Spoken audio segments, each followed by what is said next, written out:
In 2023, of all weapon systems in active service around the world, there are few, if any, that are individually as imposing or expensive as a full-sized fleet aircraft carrier. At their largest, these ships are essentially floating cities, with crews measured in the hundreds or thousands, displacements that sometimes crest 100,000 tons, and the ability to transport, project, and sustain entire combat air groups. For the better part of a century, these ships have been critical to the ability of forces like the US Navy to project power around the world. The recent crisis in the Middle East, for example, saw America quickly rush a second carrier to the region, a strong signal of American interest in the situation and capacity to intervene if necessary. In some regions, a carrier and its strike group turning up can send a message about as subtle as a Star Destroyer suddenly appearing in orbit, representing a dense concentration of combat power that might be deeply reassuring to allies, while encouraging caution and discretion on the part of potential opponents. But it's arguably the fundamental nature of military development that any dominant or effective system invites challenge. And over the last decade in particular, we've seen a proliferation of new weapon systems designed to pierce the defensive bubble around the invaluable carriers, including various sorts of hypersonic weapon in development or early fielding, and the continued development, particularly in the People's Republic of China, of the anti-ship ballistic missile, a weapon designed to extend that nation's anti-carrier reach several thousand kilometres into the Pacific Ocean. The question, of course, remains whether these new systems herald the long-awaited end of carrier dominance, or just another challenge to an ever-evolving, valuable, and enduring platform. So to help address that question today, I'm going to look at a couple of key topics. We'll start with a little bit of history about the nature of naval power projection and the birth of the aircraft carrier, before exploring what makes a modern aircraft carrier, who operates them, and why those nations would choose to build them. Then we'll flip from the positive to the negative and ask why you might choose not to build a carrier, looking at questions of economics, mission focus, vulnerabilities, and potential countermeasures. Finally, we'll bring that together to ask the question where that might leave large, expensive fleet carriers, which are the systems we want to focus on today, in the future. Is this a system that we expect to continue to attract significant investment from major powers, or are the carriers destined to lose some of the priority they currently enjoy in many nations' investment plans? So I wanted to start with some history covering the basics of naval power projection and how the carrier became the system it is today. Throughout history, navies have often been used as tools of what can be called power projection. If you think of nations as possessing a certain amount of military or combat power, then at its most basic, power projection represents the ability to take some or all of that military potential and leverage or deploy it outside one's own homeland. That's important because if you're a nation with allies and interests all around the world, or one very dependent on maritime and international trade, then all the power in the world won't help if you can't protect those interests, allies, and trade routes. Because historically and to this day, moving things by sea is just so much cheaper and more efficient than moving them over land, nations that have sought to project power over long distances or to control lines of maritime communication and trade have often built very strong navies. And by the 19th century, the practice of parking one or more warships off a foreign port, just to make sure the other side understood your ability to project power and as a result the importance of agreeing with whatever proposal you have brought to them, was so common that it birthed the descriptive term, gunboat diplomacy. When Commodore Perry demanded that Japan open its ports to trade in the 19th century, his message was communicated not just by him nicely asking, but by the fact he turned up in a relatively modern armed warship, and everyone was aware there could potentially be more where that came from. In part, the extent to which a ship could exercise control over an area of sea or project power increased as warships gained additional range, ability to detect potential targets, and project force against those targets from longer and longer distances. In the classical period, a trireme might detect an opponent using the Mark I eyeball and engage it by ramming and boarding it. During the Napoleonic era, detection was still by the eyeball, but now with some optical assistance. Coordination was being done with signal flags, and engagement done with cannons that could fire at relatively short ranges, certainly only within line of sight. A World War II battleship, by contrast, might be able to detect a target using radar, and engage those targets with guns capable of firing well over the horizon, potentially dozens of kilometres. But as aircraft technology developed, it became very clear very quickly that they might be able to increase those ranges significantly. An aircraft might be able to scout or attack hundreds of kilometres from a launching ship, communicate rapidly using systems like radio, and in a sense even give a fleet access to a sort of precision-guided weapon, with the guidance system being the brain and hands of the pilot operating the aircraft. As a result, putting aircraft on ships offered the opportunity to extend their awareness and ability to project power, not just over vast areas of sea lane, but also potentially much further inland.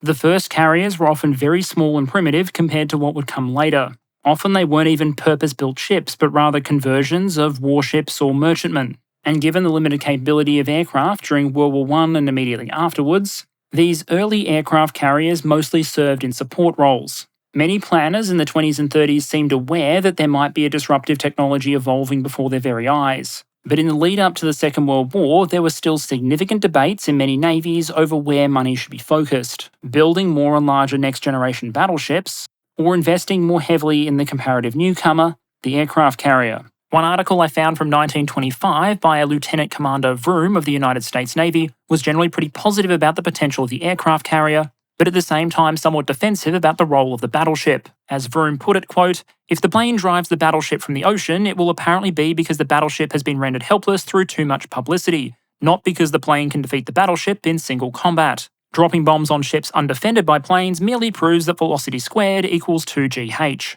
End quote. Now, it's important not to be overly dismissive of historical articles like that. I'm sure many of the things we say and do now will be laughed at a century in the future, but it does provide a kind of insight to the debates at the time. In World War II, the carrier proved that it was pretty definitively the better bet. From Taranto to Pearl Harbor to Midway to the Coral Sea, carrier aircraft proved time and time again that they could strike well beyond the range of any battleship cannon, and they could do so with deadly and growing lethality.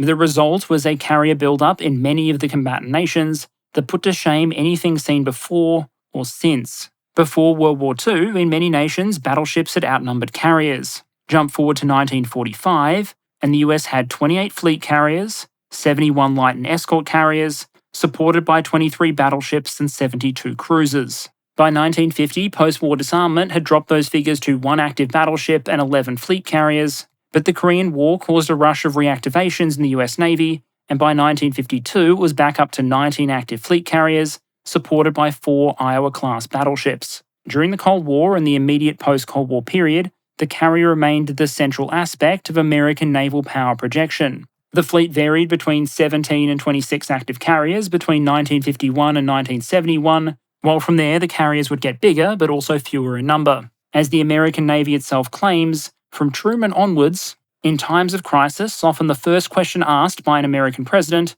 would be, where are the carriers? Because for all the massive military power of the Soviet Union and United States during the Cold War, the aircraft carrier was one of the best, most responsive ways for a US administration to take some of that combat power, project it overseas, and in some way change or influence the course of events. That meant in terms of policy options, it was possible for the absence of a carrier to shape events almost as much as its presence. As noted by a former naval secretary under Nixon, writing about an incident in 1969 when North Korea shot down a US aircraft, quote, "There was no carrier in the theatre, and we did nothing," end quote.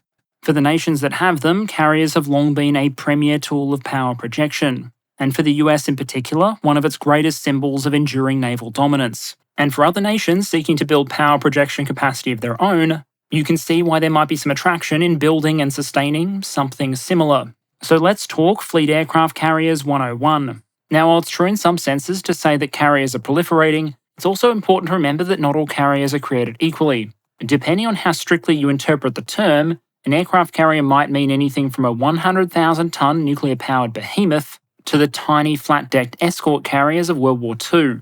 Now today we're mostly talking about the larger, dedicated fleet carrier platforms, the ones operating primarily fixed-wing aircraft, without requiring them to take off vertically. But even then, there's a tremendous difference between a carrier and a carrier. There is all the difference in the world, for example, between the 50,000-ton conventionally powered Admiral Kuznetsov and the 100,000-ton nuclear-powered Gerald R. Ford. Namely, one of them is very, very expensive and the other spends a lot of its spare time on fire. But if you're trying to understand some of the fundamental basics of what distinguishes carriers from each other, then there are 3 basic build-to-bear options that can help you get started. First, pick your propulsion option, the thing that's going to make the ship go. While there's a huge amount of nuance and variation here, there's also 2 basic options: nuclear or conventional power. Conventional power is the cheaper, more accessible technological option, meaning you're almost certain to get a cheaper ship, all else being equal, if you opt for conventional propulsion. The challenge, however, comes with the logistics of storing and supplying the amount of fuel required.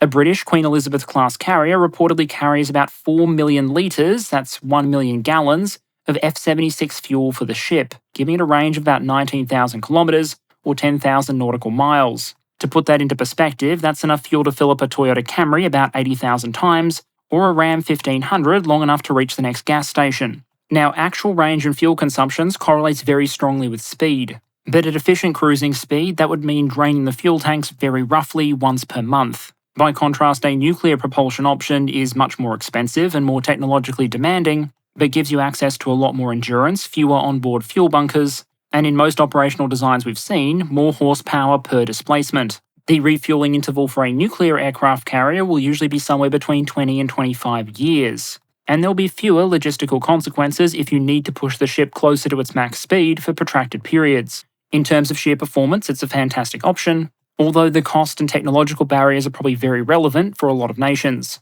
Once you have a ship and it goes, you need a way to launch and recover aircraft. Here again, there's a pretty tight relationship between cost, complexity, and capability, with the cheap and the simple just not giving you the same options that the expensive and the complex does. The simplest and cheapest option is to build a vertical takeoff and landing or helicopter carrier. This is just a ship with a section of flat deck that allows VTOL-capable platforms like helicopters or the old Harrier to take off and land. Of course, that very much limits the sort of aircraft you can put on the ship because most things are not VTOL capable. So if you want to operate a more diverse range of aircraft, you can build a short takeoff carrier, which gives aircraft a little bit of runway to work with and often includes a sort of ski jump feature at the end. This is still pretty simple from a technical and cost perspective, but also still quite limiting. The only sort of aircraft you're going to launch from this sort of carrier are those with a high enough thrust-to-weight ratio that they can actually take off with a short distance of runway and a ski jump assist. For the most part, that's basically fighters, and expect them to be expending a lot of energy and possibly to have takeoff weight restrictions to make sure they actually continue flying once they reach the end of the ski jump, as opposed to undergoing rapid aircraft to submarine conversion. The solution, if you actually want to operate a wide array of aircraft with large payloads in an energy-efficient manner, for the aircraft that is to find a way for the ship to help impart extra energy to the aircraft while it's taking off. This is achieved through the use of a catapult. Basically, a catapult structure is built into the deck, and aircraft is secured to it, and then, using either steam or electromagnetic propulsion, the carrier basically yeets the aircraft off the flight deck. These systems can be expensive, technically complex, and difficult to maintain, but you get more options when it comes to air-wing composition and payload. Having figured out how to launch an aircraft, you probably then want to figure out how to land them. Here, two basic options are to either help the aircraft out or don't. A vertical landing option requires the incoming aircraft to basically be able to do the work of landing on a small platform itself, while arrested recovery options use barriers or arrestor wires to snag a landing aircraft and slow it down rapidly. Here again, the arrested recovery option is more expensive, more complex, etc., but it imposes less onerous design considerations on the aircraft that you're operating. For quick reference, you can take your launching mechanism and your recovery mechanism and use them together to build an acronym that describes a carrier. The first part of the acronym designates the launching mechanism and the second part the recovery mechanism. So a catobar carrier would have catapults for launch and an arrested recovery option, while a STOVL carrier would be short takeoff vertical landing, with STOBAR being somewhere in between, aircraft taking off under their own power, but having access to an arrested recovery option. Another big distinguishing factor between carriers is simply going to be displacement. To a great extent, this might be driven by what you want your carrier to be able to do, what your shipyards are capable of constructing, and what you as a government can afford. All else being equal, going bigger probably means a larger air wing, more power, and greater flexibility when it comes to integrating the sort of subsystems or facilities that you want to put on that platform. If what you care about is raw capability and you don't have any budget or crew constraints, then you're going to build something towards the upper end of the spectrum. Other nations might see a 100,000 tonner as overkill, both for the missions they want their carriers to fulfill, and also for the resources available. So as we now go through a list of some of the nations that have active fleet carriers, you'll see that in many cases they've made quite different decisions from each other when it comes to building up their carrier fleet. At the absolute top of the naval aviation tier list is the United States Navy, so far ahead in metrics like tonnage, hull count, and airframes that it isn't even really close. US strategy is a globe-spanning strategy, and the country has allies and strategic interests around the entire world. And one of the primary ways the United States protects those interests is through the use of its carrier fleet. By law, the Navy is required to maintain at least 11 active supercarriers and 9 carrier air groups. In other words, Congress feels so strongly about the need to maintain at least 11 carriers that it was actually able to agree on passing a piece of legislation to make sure that happened. Although to be fair, that was almost 15 years ago, and bipartisanship was just a little bit more in vogue at the time. As at time of recording, those numbers are made up by 10 existing Nimitz-class carriers, each of which displaces more than 100,000 tonnes, has a crew north of 5,000, and is powered by a pair of onboard nuclear reactors capable of generating something like 260,000 shaft horsepower. The 11th carrier is the lead ship of an entirely new class, the Gerald R. Ford. The Ford is about the same size as the older Nimitz, still 3 American football fields long, but with a huge array of significant inbuilt improvements. The steam aircraft launching catapults have been replaced with electromagnetic ones. Automation helps bring down the number of crew required on board. New sensors and defensive weapons have been built into the design, supported by a more powerful pair of next-generation nuclear reactors. And even, and I know this is very strange to say for a ship that displaces 100,000 tonnes and is more than 70 metres wide at the flight deck, the ship also incorporates some radar cross-section reducing stealth features. In terms of the design characteristics we discussed earlier, the Nimitz and the Ford class represent the no compromises option. You've got nuclear reactors for maximum possible speed and endurance, meaning that while officially the ships are capable of at least 30 knots, it's very widely believed they can move significantly faster, and the combination of a large flight deck, catapult launch, and arrested recovery maximizes both the size of the air wing that can be carried. Ford is described as being able to carry 75 plus aircraft, but also enables a wider diversity of aircraft to be operated, and for those that are launched, to launch with greater payloads. If there is a design concession here, it's accepting that these ships will be monstrously resource intensive and very, very expensive. Alongside its actual carriers, America also operates some not quite aircraft carriers. These are the 2 America-class landing helicopter assault ships, which despite literally having the word helicopter in their name, are capable of deploying the vertical takeoff and landing version of the F-35, and the 7 ships of the slightly older Wasp class. These ships are considerably smaller, between 40 and 46,000 tonnes, considerably cheaper, conventionally rather than nuclear-powered, and missing the catapults and arrested recovery systems of the larger carriers. These ships are much more closely aligned with US Marine Corps missions and supporting amphibious operations, as opposed to the conventional carrier strike role.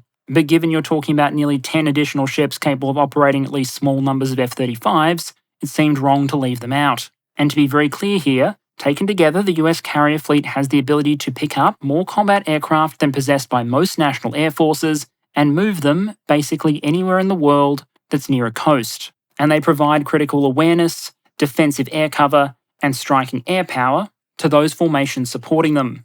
In 2023, the only other global operator of nuclear-powered aircraft carriers is the French Navy, who have exactly one. Now, if you look at its core characteristics, the French carrier is actually a very interesting one. In terms of size, displacing around 42,000 tonnes puts us in roughly the same weight class as the America-class amphibious assault ships we just talked about. But she has a nuclear power plant and 2 steam catapults to assist in launching her air wing. Those are characteristics more akin to the American supercarriers, and the presence of the catapults is particularly interesting. Those features make the Charles de Gaulle the only non-American carrier that can operate F-18 Super Hornets, and perhaps more practically speaking, it means that the approximately 30 Rafales in the carrier's air group can fly while being just a little bit more bombed up than they might be if they were flying off a different carrier design. Those, as well as the increased range and endurance granted by the nuclear power plant, are great features. However, compared to some of the other forces we'll look at, the French carrier fleet faces 2 primary constraints. The first is that even though a lot of features have been crammed into a relatively compact package here, it's still a relatively compact package. That imposes limitations on the size of the air wing, what aircraft can be in that air wing, and other factors like the number of munitions that can be safely stored on board or the rate at which sorties can be generated. The CDG is less than half the displacement of the Ford, which means you only get about half the air wing. Plans for France's next-generation nuclear carrier, due to enter service in the late 2030s, are expected to partially respond to this constraint by increasing the displacement to approximately 75,000 tonnes. While the other major constraint has nothing to do with the ship itself, but simply the fact that there's only one of them. That means if there's a crisis that needs to be responded to, or a foe that needs to be deterred, the French Navy is going to be hoping it's one that occurs when the ship is available. So the CDG and her air wing are a valuable policy and military tool available to the French government, but the commitment of the ship is always going to be a major decision in Paris, given that this is quite literally a unique asset. Another major European fleet carrier operator is the United Kingdom. For now, Queen Elizabeth and Prince of Wales are the largest aircraft carriers not in US Navy service. That's a title they're expected to lose to the Chinese carrier Fujian as soon as it becomes active, but for now, these are the global silver medalists, at least when it comes to individual ship displacement. The ships also integrate a number of advanced sensors and features and an F-35-based air group, all of which are probably good traits. However, in terms of drawbacks to their overall capability, there are a couple you could name. For one, they're conventionally not nuclear powered, which imposes something of a logistics tax. But more interestingly, these are short takeoff and vertical landing carriers. No catapults, no arrestor system. During the design phase, there was a lot of talk of giving both ships catapults, but after a couple of cost overruns, they were both reverted to STOVL-only designs, which means they're left operating the Marine Corps vertical takeoff version of the F-35 rather than the carrier version. That F-35 variant, the F-35B, is both more costly and more payload limited than either the F-35C naval or F-35A Air Force versions. And yet, because the UK wasn't really interested in buying two different types of F-35s, the Fleet Air Arm's need for a VTOL-capable version to fly off the Queen Elizabeths means that the RAF, flying from land, also needs to operate the more expensive VTOL-capable aircraft. This, of course, doesn't take away from the fact that the F-35 is a capable aircraft and that the Queen Elizabeths are good ships. But it does highlight how a single procurement decision, not fitting catapults to these carriers, can have a ripple effect that, in this case, will likely impact the capabilities of the RAF for decades to come. That said, sometimes being economical can be a compelling argument, and the British did manage to build both Queen Elizabeth-class ships for a lower price than a single Gerald R. Ford. Jump over to Asia and the People's Liberation Army Navy probably has the world's fastest growing carrier force. Like many aspects of its military modernisation, you could say China's been developing carrier aviation at speed-run rates. China's first active carrier, the Liaoning, was commissioned in 2012. And given that China in the 1990s and early 2000s had no real experience in building aircraft carriers, Liaoning is actually just a rebuild of an old Soviet Kuznetsov class. Now, I'll admit I have interesting tastes, but I feel like the story of how Liaoning came to be would make an excellent comedy film. In 1998, it was actually Ukraine that put up a rusting aircraft carrier hull for auction. A company subsequently bought it for about $20 million US, claiming that their plan was to tow it to Macau and convert it into a floating hotel and casino. Now, normally a cover story like that might raise some eyebrows, but 2 years earlier, the Chinese had bought the aircraft carrier Kiev, and I believe that one currently is serving as a hotel as part of a theme park in China. Having bought the ship, protracted negotiations with Turkey were needed in order to get permission to pass through the Dardanelles, permission which was eventually granted,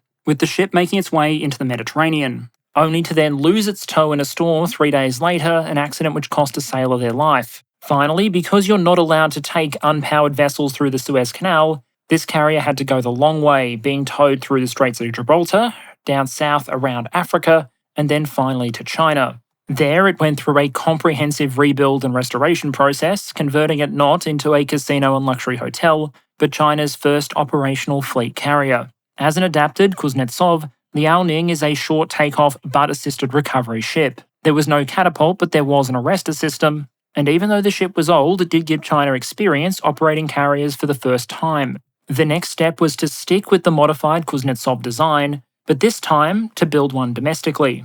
The result was the carrier Shandong, commissioned in 2019. China's third carrier by contrast, which has been launched but not commissioned, is expected to move well beyond the old Kuznetsov design. The new carrier Fujian is expected to be the largest non-American carrier in service, be equipped with electromagnetic catapults, and represent something much closer to American supercarriers than anything Russia or the Soviet Union ever produced. The final intended size of the People's Liberation Army Navy carrier fleet isn't publicly known, but given China's strategic ambitions and significant shipbuilding sector, many foreign observers seem to expect that more Chinese carriers will be on the way.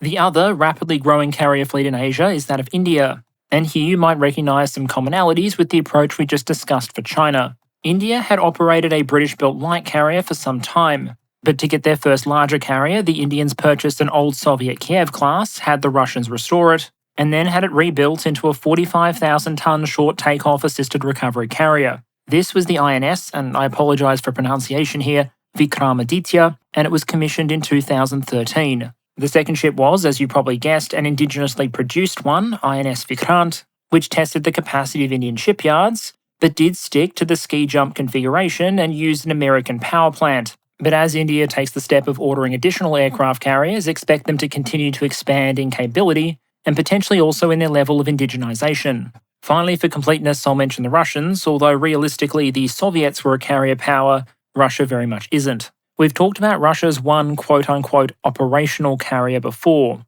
This is the Kuznetsov, an old Soviet ski jump design, And while I try to be pretty fair with my analysis, I'm pretty convinced that this ship is just cursed and the Russians should just let the thing die already. The ship is arguably famous primarily for accidents, catching fire, and needing to deploy with tugboats just in case it breaks down. The ship has technically been out of service in repairs since 2018, and according to Russian state media, the ship might recommence sea trials at the end of its repairs in the spring of 2024. That means if anything goes wrong with those tests, then a return to service in 2025 seems like the most reasonable option. Now, given the volume of resources repairing, operating, and maintaining this thing has absorbed over the last decade, I'm of half a mind that if the Ukrainians managed to destroy the ship in port, it would probably be a net win for the Russian war effort. But it would also mean Russia having to admit that it was now operating a navy without a carrier. That's clearly unacceptable, so no matter what resources and time it takes, it seems likely that Kuznetsov will eventually return to service, bringing with it roughly the same capabilities as the oldest Chinese and Indian carriers. Okay, so why might a modern nation in 2023 want to have aircraft carriers in their fleet? What sort of utility can they deliver that might make them worth the incredible expense involved? For fleets that operate them, carriers tend to be the centerpiece of naval task forces. They increase the awareness of the fleet by launching reconnaissance aircraft and helicopters, provide air defense using their onboard fighters, and in some cases add other functions like jamming and electronic warfare. Much of the rest of the carrier strike group in turn will act to defend the carrier, adding additional radars, sensors, surface-to-air missiles, anti-submarine defenses, and in the case of certain warships equipped with Aegis and select missile systems, even some defense against ballistic missile threats. In other words, the carrier protects and enables the fleet, and the fleet in turn keeps the carrier alive. The carrier also provides long-range offensive punch, something that's useful whether the objective is to obtain sea lane control by zoning out or destroying enemy vessels, or launching aircraft to attack ground targets. During World War II, Korea, Vietnam, and Desert Storm, US carrier aircraft made a meaningful contribution to the sorties generated and tonnage of ordnance dropped. In other words, recent historical experience is that carriers are exceptionally valuable components of giving formations of surface ship their combat power and utility in the event of major combat operations. But most of the time that carriers are being operated in the 21st century, they're not actively involved in full-scale combat operations. They're often filling a range of other roles that still often place them in very high demand. For example, carriers are being used as a component of soft power operations or for disaster relief. While this is a very expensive way potentially to provide assistance during a crisis, there's a lot you can do by turning up with a 40, 50 or 100,000 ton ship equipped with cargo helicopters, thousands of crewmen, top-tier communication capabilities, and in some emergency scenarios the ability to provide local power if the power grid has gone down, by supplying the local grid using, for example, the ship's onboard nuclear reactors. Earlier this year, for example, the carrier Nimitz and its strike group assisted disaster recovery efforts on the island of Guam. There, it was obviously a significant asset to disaster relief efforts. But when you're using a ship like this in this way, you are paying for a lot of combat capability that isn't actively being leveraged. A role where you are leveraging that combat capability, however, is when you're using a carrier or a carrier battle group for signalling or deterrence purposes. Here, the idea isn't to destroy a threat, but to cause it to reconsider its available options. If you have two carriers in the Eastern Mediterranean, for example, then everyone in that region who might be considering acting directly against American interests will now be making those decisions on the understanding that America clearly takes these situations very seriously because they've sent the carriers, and also that, potentially if a red line is crossed, those ships might be able to generate dozens or hundreds of combat sorties against local targets, leading to a potentially very rapid, kinetically induced adjustment in decision-making priorities. Now, of course, usually the preferred method for calming down a situation or resolving a dispute is going to be diplomatic negotiation. But if diplomatic language isn't having the intended effect, there's nothing saying you can't try again with the same language, but this time with the supercarrier parked in the background. Diplomatically, the calculus can also work in another way. If other nations are aware that you have the ability to credibly project military force overseas using systems like aircraft carriers, then it makes more sense for them to pursue you and seek you out as a potential ally. Kind of like being friends with a nurse, being mates with a country with valuable capabilities is seldom a bad idea. And the ability to selectively project naval air power over long distances absolutely qualifies. So at this point you're probably wondering what the catch is. Apparently carriers are valuable multi-purpose military assets capable of projecting power around the world. So if that's the case, why on earth do so few nations have them, or at least very big ones? Now, if you've followed this channel for a while, you've probably seen this next bit coming, because I want to talk about the defence economics considerations of deciding to invest in and sustain a fleet carrier capability. Because as far as individual pieces of military hardware goes, there is nothing as expensive or as complex as a fleet carrier. You can't suddenly buy a new fleet carrier off the shelf because your new naval secretary is looking for a prestige piece or because they played a game of World of Warships and decided that carriers were annoyingly meta. Instead, this is a system category where you could practically sink the entire GDP of the nation of Madagascar, about $15.5 billion US, into constructing a single ship and then sustaining it for a couple of years. And that enormous cost, among a range of other factors, shape not just what the carrier is, but who the carrier is for. Carriers are not universally efficient and valuable systems. They're not there for smaller nations only interested in self-defense. They're not even meant for comparatively wealthy nations who are mostly interested in projecting power closer to home, countries like Germany. Instead, fleet carriers appear exclusively in the great power technology tree to allow established and aspiring great powers to do great power things by projecting naval air power over long distances. And while almost all weapon systems will present a potential buyer with barriers to entry and reward investment at scale, when it comes to fleet carriers, those very normal economic realities tend to be dialed up to 11. And to illustrate that reality, let's imagine for a moment that the Defence Minister of Kiwiland has been visited by the Bright Idea Fairy, and that he or she has subsequently decided that the best way to defend the small island nation would be to build up and support a fleet carrier. And that our job as reasonable advisors is to explain why the economics of that plan are batshit insane. Starting with the challenge of building up the shipyards and skilled workforce you're going to need if you want to construct fleet carriers. Because before you even start paying for the first ship, you have to pay for the industrial capacity. Unless you're already a nation that builds high-displacement vessels, the barriers to entry here might be extreme. And even if you are a major shipbuilder, say Japan or South Korea, that doesn't mean your facilities or your workforce are prepared to start turning out 100,000-ton flat tops next week. There are a number of yards out there that might be hypothetically capable of producing carriers with enough investment and lead time, but the number of shipyards with a proven record of delivering aircraft carriers is far smaller. And if you narrow the list even further to shipyards with a proven record of being able to deliver nuclear-powered aircraft carriers, there's precisely 2.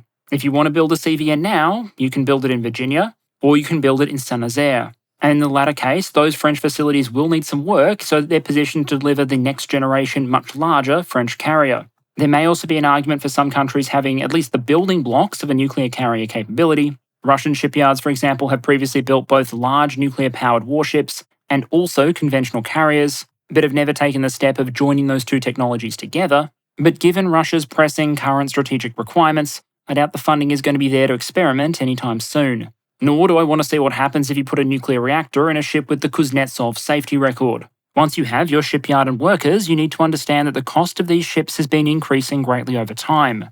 A combination of increasing displacements, a demand to integrate new technology, and general inflation meant that US carrier prices from 1955 to 2017 delivered the kind of line goes up consistency that the stock market can only dream of. In 1975, the original Nimitz-class supercarrier at just north of 80,000 tons displacement came in at a cost of $1 billion US, equivalent to about $5 billion in 2019, or $6 billion in 2023. Jump forward to America's most recent carrier, also the first ship in a new type, and the Gerald R. Ford's final procurement cost came in just north of $13 billion. A roughly 25% increase in displacement to 100,000 tons, but more than a doubling in the price. And the Kiwiland decision makers should probably also be aware that some of the reasons the Ford costs so much are not fundamental to the design of the ship per se, so much as they reflect some of the risks and all the things that can go wrong when you build a new class of warship for the first time. Problems that can be expensive and time-intensive to address, and affect systems you might not suspect. To take an example, according to the Congressional Research Service, the first planned deployment of the Gerald R. Ford was delayed due to a problem with one of its systems. Now, the Ford was a new class of ship equipped with a range of monstrously advanced technologies, so you might suspect one of those was responsible. Maybe you point the finger at the nuclear reactors or the new electromagnetic catapults, for example. Maybe the sensors in the air defense suite. Doing so would be understandable, but also wrong. No, the opening deployment for the Ford was delayed by the fact they couldn't get the weapons elevators working. For what I hope are obvious reasons, warships like the Ford don't keep all their munitions scattered on the flight deck. They keep them stored in well-protected magazines deep in the ship. The forward is equipped with 11 weapon elevators to lift those munitions up as required so they can be loaded on aircraft, dispatched and delivered to a no doubt eagerly awaiting audience. Now, to be fair, these are not just any elevator, a technology humanity has had for more than a century at this point. They are advanced weapons elevators, or AWs, and trust me, you'll be in awe when you find out how long it took to fix the damn things. The Gerald Ford was commissioned into the United States Navy in July 2017. In early 2019, 2 of those 11 weapon elevators were certified and operational. By April of 2020, that number was up to 5 out of 11, with number 6 certifying in the July of 2020, 3 years after the ship's original commissioning. In the March of 2021, at the point where Congress was probably one step away from ordering the Navy to install rope and pulley systems to lift the damn munitions, it was reported that Lift 7 had been certified and the rest were due by the end of the year. The Ford would finally begin its first full-length deployment in May 2023. Now, to be fair, those are the sort of very expensive mistakes a manufacturer only tends to make once. With the problem now understood and a fix developed, it's unlikely that the follow-on ships in the Ford class will suffer from the same issues. But that's kind of the point if you're a nation ever thinking about having a go at building a super advanced system for the first time. Maybe your new workforce builds something truly extraordinary and the foreign buyers come rushing. Or they put it together and then find out the lifts don't work. If you're a smaller power moving into carriers for the first time, you need to make sure you have the time and money necessary to deal with those risks. Then there's the question of economy of scale. How many carriers do you plan on buying? And even though just the thought of that question might make some Treasury officials physically ill, there are some pretty compelling reasons you might want to buy multiple carriers. The first 2 have to do with risk and economics. In terms of risk, as we discussed before, whenever you put out the first ship of a new class, you're always taking the risk that things don't exactly work as intended. After all, what you're dealing with is essentially a prototype, and that means time and money a lot of the time to get it operational. Once you've worked out the bugs, however, the risks are lower and the learning curve benefits start to kick in once you start to produce more vessels in that series. Then, if you've got the resources, the most efficient way to procure aircraft carriers tends to be buying them in blocks,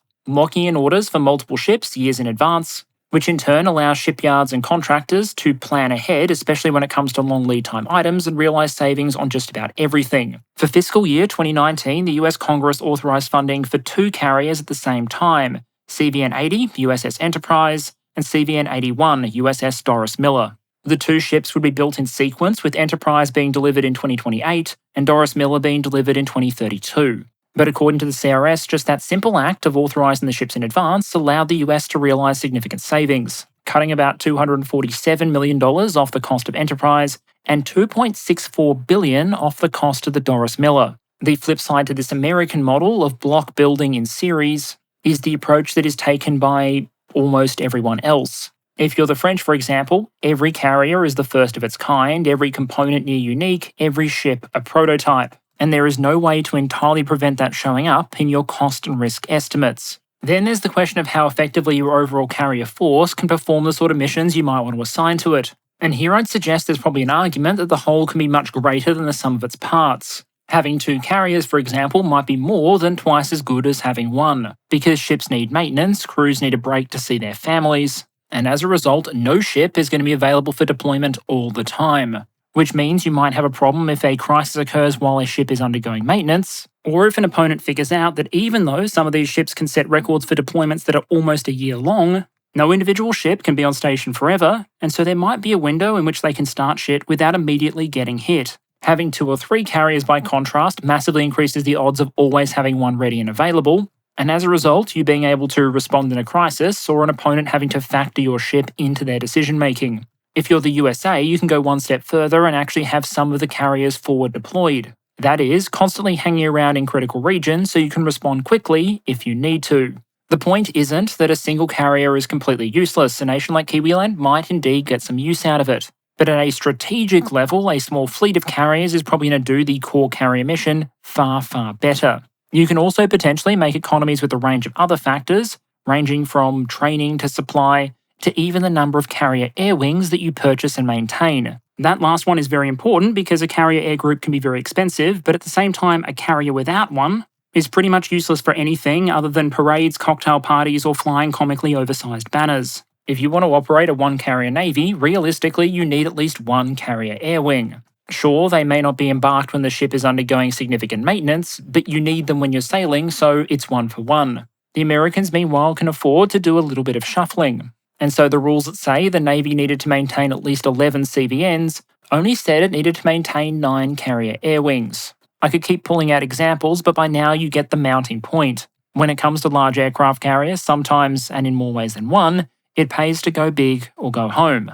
Okay, so now that we've talked a lot about just how useful a carrier can be and how much of a pain they might be for a potential opponent, let's now talk, in a purely hypothetical manner of course, about how an opponent might go about sinking one. Because given just how rare, valuable and vital an aircraft carrier might be, it's a good example of a weapon system where it might make sense for a potential opponent to invest a lot of peacetime, time, thinking and resources into figuring out an appropriate countermeasure. Not just because it's likely to be a cost-effective trade on paper, but also because of the critical enabling role a carrier is often going to play. Think, for example, of the British Naval Task Force during the Falklands War, and it's hard to imagine how that campaign would have even been possible if the Argentinians had somehow managed to sink or disable HMS Invincible and Hermes, which were the 2 ships launching the British Sea Harriers that were handling air defence duties for the entire task force. Of course, trying to sink a fast manoeuvring target with self-defence and damage control capabilities is never going to be easy.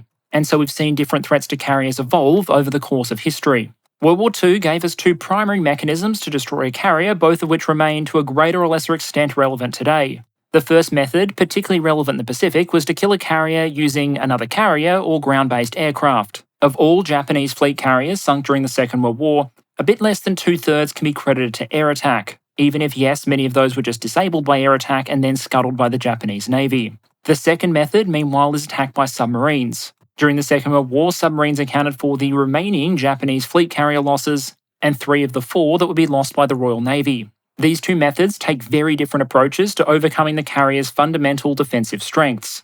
Air attack overcomes a carrier's advantage in striking range by just using something with equivalent or greater striking range, while submarine attack relies on sneaking up close to the target and then delivering an attack using underwater torpedoes. Now, while these were by far the 2 most dominant methods of killing a carrier during World War II, they weren't the only ones. And I know there'll probably be 1 or 2 fires in the comments section if I don't point out that yes, there were 1 or 2 edge cases. For example, the fleet carrier HMS Glorious managed to get itself sunk by 2 German battleships during 1940.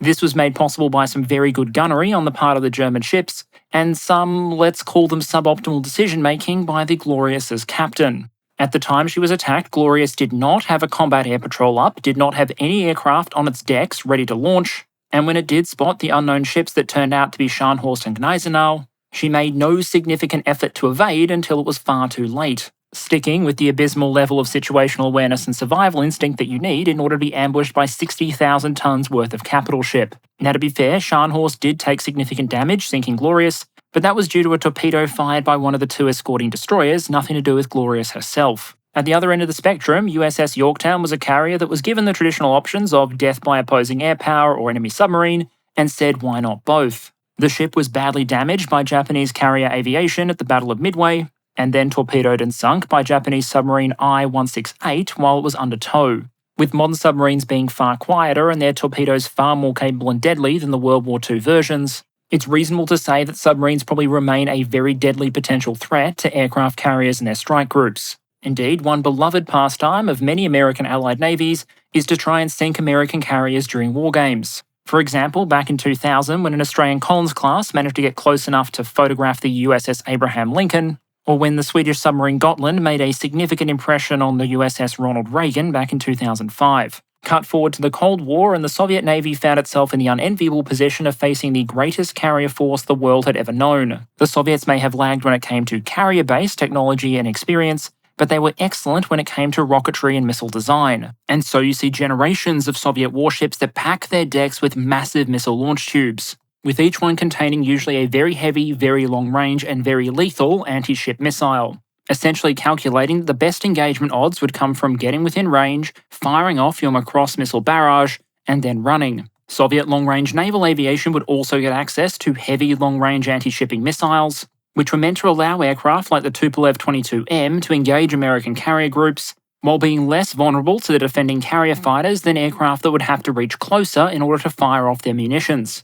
Now obviously it wasn't assumed that every missile launch would get close to a carrier, let alone actually hit one. But given that many of these missiles were intended to deliver 100 plus kiloton nuclear warheads to the target area, lethality probably wasn't a great concern even in the event of a near miss. A nearby nuclear detonation might not necessarily sink a supercarrier, but they probably would have had a noticeable impact on readiness rates and crew health and well-being. For its part, the US Navy wasn't particularly fond of the idea of being outranged by Soviet naval aviation firing long-range missiles, and so responded by increasing the range and speed with which the carrier air group could respond. Now, if you've watched a full allotment of Top Gun films, you might associate the F-14 Tomcat with close-range dogfights and shooting down Su-57s using its gun. In reality, Tomcat was a very heavy, long-range, high-speed interceptor capable of carrying the very long-range AIM-54 Phoenix air-to-air missile. In a sense, you could argue Phoenix had more in common with something like a Russian R-37 missile than with other American air-to-air options like AMRAAM.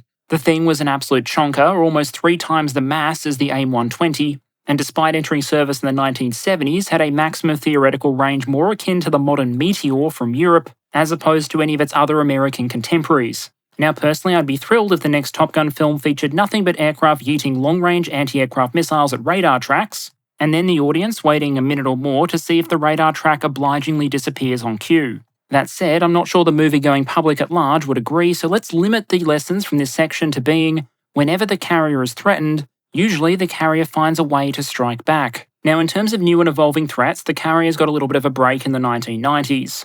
When the Soviet Union broke up, most people were more concerned with making ends meet than continuing to develop new generations of anti-carrier weapons. But military science abhors an imbalance, and so 2 decades into the 21st century, we've seen a couple of new potential threats emerge, with the lead developer of many of these systems being the People's Republic of China as part of its wider anti-access area denial efforts. The main ones to talk about here are probably anti-ship ballistic missiles, hypersonic anti-ship missiles, and anti-ship ballistic missiles launching hypersonic glide vehicles.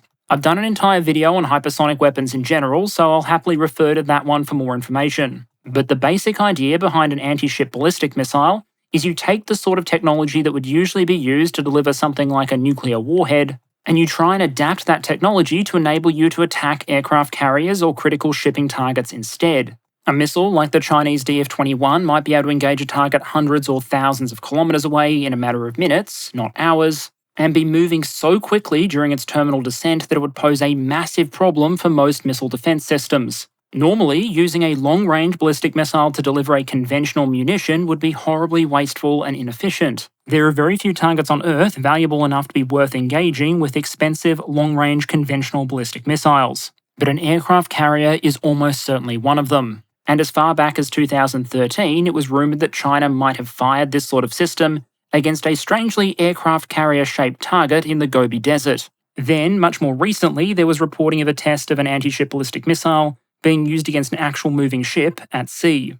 And it's this sort of threat profile, potentially something capable of destroying valuable aircraft carriers well beyond their own range to retaliate, that has often fueled a lot of the discussion around the potential obsolescence of fleet aircraft carriers. The problem as I see it, however, is there are still a lot of questions that need to be asked about the capability of these sort of carrier killer systems, and also about the potential defences and countermeasures of the carrier and the wider carrier task forces. The basic problem is the tests we've seen so far don't fully prove the concept against a defended moving target. A historical analogy might be the time back in 1921 when famous American air power advocate Billy Mitchell had his aircraft sink a captured German battleship, the Ostfriesland, by pounding the thing with 1,000 and 2,000 pound bombs for the better part of 20 minutes. Now, of course, the ship sank, which greatly impressed the public and certain observers. But critics were quick to point out that there was a limit to how much the test actually proved, given the ship was uncrewed, incapable of defending itself, and at anchor. In a similar way, hitting a 300-metre-long target in the middle of the desert with a ballistic missile might be an impressive technical accomplishment,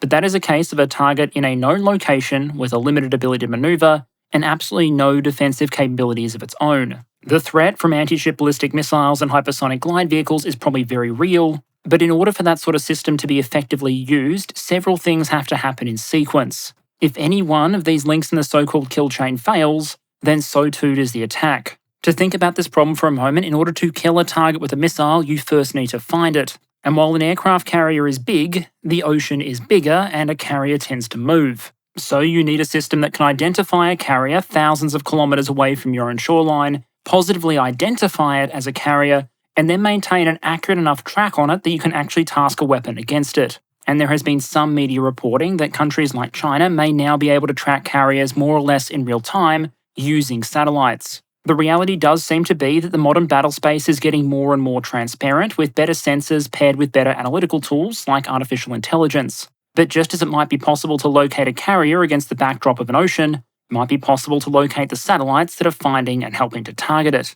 I've done an entire video on anti-satellite countermeasures before, so feel free to jump back to that one if you'd like a more detailed look at the topic. But you might wonder if there's a potential reason the US Space Force recently decided to release a painting of a US spaceplane capturing an adversary satellite. The next step then would be to get that critical information to the right people quickly.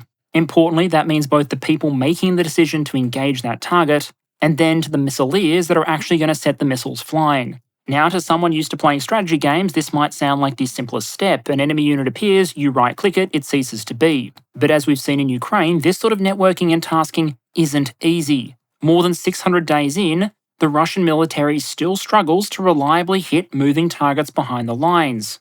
Now, to increase your ability to engage dynamic targets before they're out of range or manage to relocate, you can improve your communication systems if that will help, or you can try and devolve authority down to lower levels to reduce the distance between the sensor, the decider, and the shooter. But when you're talking about launching a ballistic missile or hypersonic attack against a carrier 3,000 kilometers away, you probably don't want to do that much devolution. You're probably talking about strategic weapon systems that might cost tens of millions of dollars each and which are probably going to be fired in a significant salvo. After all, if you have a good opening, you're going to want to fire enough missiles that you get a good probability of kill, accounting for technical failures, misses, or opposing interceptions. And so most countries probably won't want to devolve the authority to throw a 9-figure sum at a distant track, down to the level of Colonel Trigger-Happy or Major General Hothead. Here, there's not much the carrier strike group itself needs to do in terms of countermeasures, other than being as generally unpredictable as possible and otherwise allowing bureaucracy to take its inevitable toll. Now, there's a lot that's been written in various journals and publications about the challenges of kill chaining against a carrier and debating just how effective weapons designed to counter them are likely to be. I don't think it's worth getting too lost in the detail right here because there's a lot we simply just don't know. For example, how effective of a defense will the rest of the carrier strike group be able to put up against a potential missile attack? How effective will next-generation electronic warfare or anti-ballistic missile defenses be?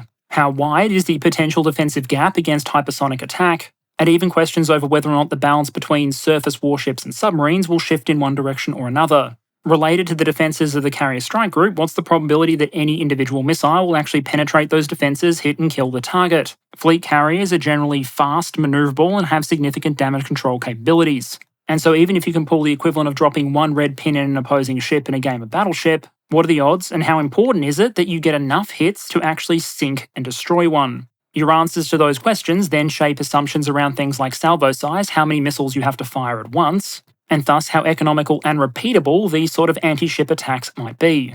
So just how vulnerable are carrier strike groups to these new generation weapon systems right now? I think the only reasonable answer is we just don't know. A lot of the technical details about the relevant systems and how they perform in detailed wargames is classified information. And if you look at public statements by officials and organisations that should know, well, those statements show an enormous amount of variance. You can find officials being quoted suggesting that carriers are now exceptionally vulnerable and all but zoned out of certain areas of the Pacific, and then quotes from other officials suggesting that the US really hopes that potential competitors continue to invest heaps of money in things like anti-ship ballistic missiles, because, as Vice Admiral Jeffrey Trussler reportedly put it, quote, "I hope they just keep pouring money into that type of thing. That may not be how we win the next war," end quote. So there are obviously a titanic number of unknowns here, but for what it's worth in terms of publicly available information, when the Centre for Strategic and International Studies repeatedly wargamed a USA-PRC conflict, the US team would usually lose its 2 forward-deployed carriers within roughly the first week of engagements.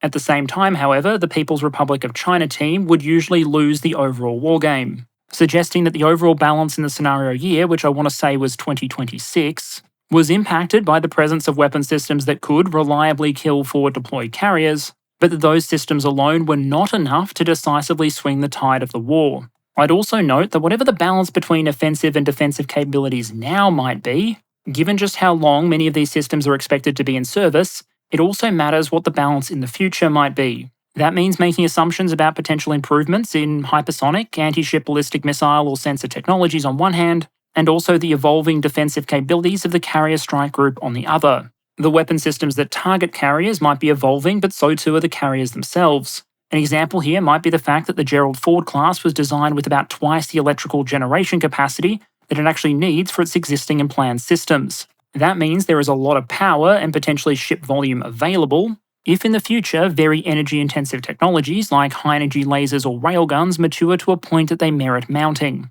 The offensive capabilities of the carrier are also expected to evolve. Most carrier operating nations either already have or expect to deploy 5th generation carrier fighters and have 6th generation programs. While it isn't clear exactly just what those 6th generation naval fighters might look like, one imagines the capabilities of the larger carriers will give the designers considerably more leeway in how they design them. We should also expect ever-increasing numbers of unmanned platforms to enter carrier air wings, something which might actually give more utility to smaller carrier designs given the smaller size of most unmanned platforms. While exactly what this looks like is still something planners are continuing to work on and iterate, it seems reasonable to assume that a new generation of manned aircraft, new generation of munitions, and next generation unmanned systems to support the above is likely to give each individual carrier considerably more offensive punch in the future than it currently enjoys. And when you're measuring the potential utility of a system, you have to consider its offensive capacity, what it can do for you, as well as its vulnerability, what can be done to it. That is an incredibly interesting technical debate, but given the paucity of reliable public information there, I'm not sure it should actually be the only focus of a debate about the future of the carrier. But there's also another side of this debate that's partially removed from the argument over whether or not carriers are now more vulnerable than before. Namely, whether there are any viable alternatives to the carrier for doing carrier-like missions, whether they're vulnerable or not. Because as we've discussed before with the many-time predicted end of the tank, the fact that a system becomes vulnerable to destruction doesn't necessarily mean it's obsolete. Tanks and IFVs in Ukraine are desperately vulnerable to everything from ATGMs to artillery to drones. And yet, Russian and Ukrainian commanders both desperately want as many as they can get their hands on. Heck, there's one incredibly vulnerable system on the battlefield that's been vulnerable for tens of thousands of years. The human infantryman is almost comically vulnerable to everything from bullets to blunt force to beer and boredom. Human troops are often logistically intensive, financially expensive, and politically sensitive. And yet, you won't find an army on the planet that doesn't use infantry, because even after thousands of years of research and practical experience, we still haven't come up with anything else that can fully replace the job the infantry does. Instead, I'd argue for a system to truly become obsolete, something more is required. 3 examples would be a system just no longer being capable of doing the job it was intended to do, that job itself no longer being necessary, or something else or a combination of things coming along that does the job better than the original thing does. There have been plenty of alternatives to the full-size fleet carrier suggested, but generally speaking, none are likely to be without drawbacks or capable of fully replacing every mission the carrier currently does. Whenever an alternative is proffered, defenders of the carrier can ask pointed questions. Is the solution as flexible, for example, either in terms of mission or deployability? A long-range missile force, for example, might be an alternative for long-range strike, but you can't really do disaster relief with ground-launched tomahawks. Ground-based tactical aviation might be a cheaper way to generate individual sorties with less restraints on what sort of aircraft you use, but as a target, an airbase is much easier to find and attack using missiles than a manoeuvring carrier is. And while it may be significantly more damage resistant, good luck sinking the island of Guam, it's also not possible to suddenly relocate those bases to areas of emerging crisis, nor will it always provide the same level of theatre access and mobility a carrier moving in international waters might. In 2017, there was a released version of a declassified 2016 report that looked at alternatives for next-generation aircraft carriers. These included everything from de-scoped, less capable versions of the Gerald Ford to a smaller 70,000-ton design, to carriers closer in size to the America class or even 20,000-ton escort carriers. The report's conclusions were that most of these designs could do at least some of the existing carrier mission, although overall they were pretty dismissive of the 20,000-ton option. What they also found, however, is that none of the cheaper options were entirely without trade-off, with issues including reduced survivability, reduced sortie generation, or a decreased capacity for independent sustained operation. And what I think analysis like that might start to bring home is just how diverse the carrier mission is and what that means for the decision to invest in it. Because if you zoom out, it might be possible to say the carrier is doing some of its jobs really, really well and will likely continue to do so, while potentially increasingly struggling in others. Because think about it this way, A lot of those new and emerging threats to the carrier we talked about, anti-ship ballistic missiles, hypersonics, vast salvos of cruise missiles and advanced submarines, those are all threats that are really only going to be present in an all-out conventional peer-on-peer conflict. If France and Britain have a go at each other in 2050, maybe those weapon systems will be deployed, but if you're talking about the French deploying their next-generation carrier to support operations in Africa, those threats are probably much less likely to be there. The RAND paper I just cited calls this out, describing the difference in what the carrier can deliver in most combat environments versus a peer conflict scenario.